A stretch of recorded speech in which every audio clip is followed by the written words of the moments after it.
I'll be doing an epic story of tomorrow.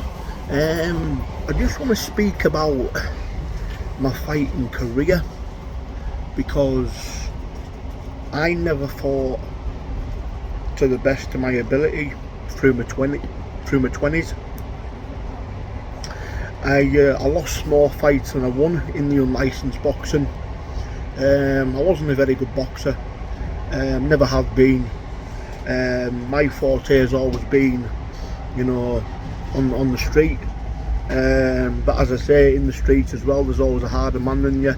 In Carlisle, a lot of hard guys, a lot of hard lads, especially one who I rate very highly. I'll only go by his DR, that's all I'll say.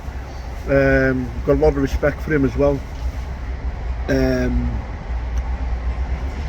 But there's so many tough, like Carlisle breeds hard men, and that's the thing.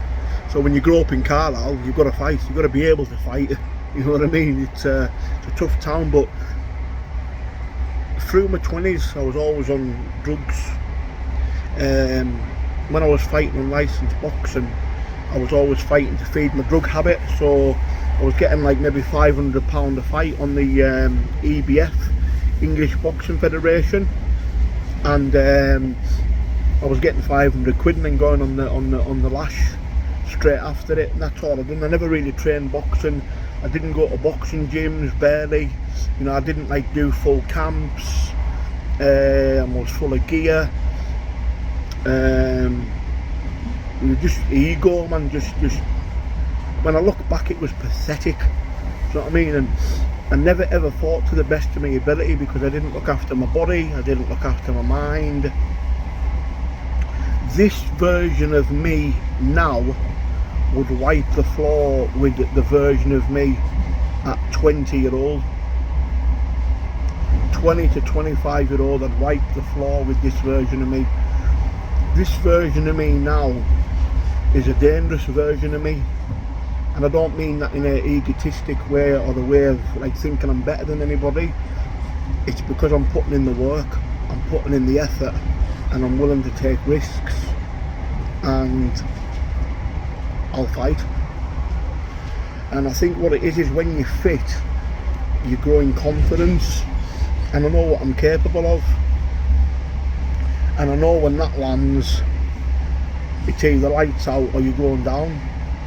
And I'm confident in my abilities. You know, as I've got older, when I started taking up the bare knuckle fighting, I started to learn the craft more, started learning to move my head, started my footwork, and I've came along a long way. I've got better and better and better, and I'm 38 now, and I'm actually in the prime of my life. This is me in the prime. I'm peaking in the prime of my life, hence the shape that I'm in, and the fact that I'm actually enjoying living the healthy lifestyle. No drink, no drugs, no women, just being a loner, just doing my own thing. But I just think that there's a lot more to come of me, and you're going to see it in 2023. Nobody's seen the best of me yet. They will though. They will, coming, they will.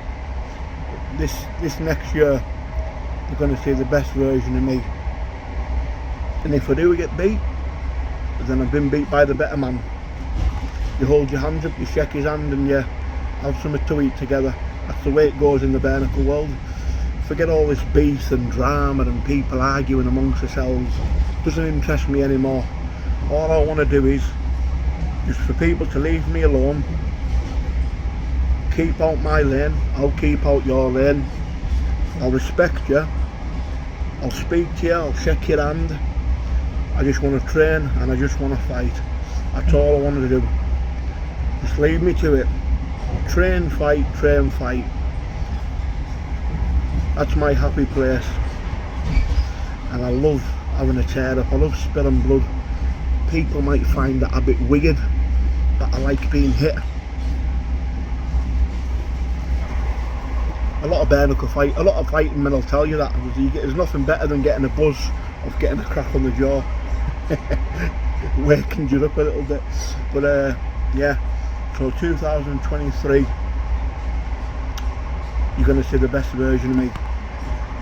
Respect and love, guys. Subscribe and like to the channel.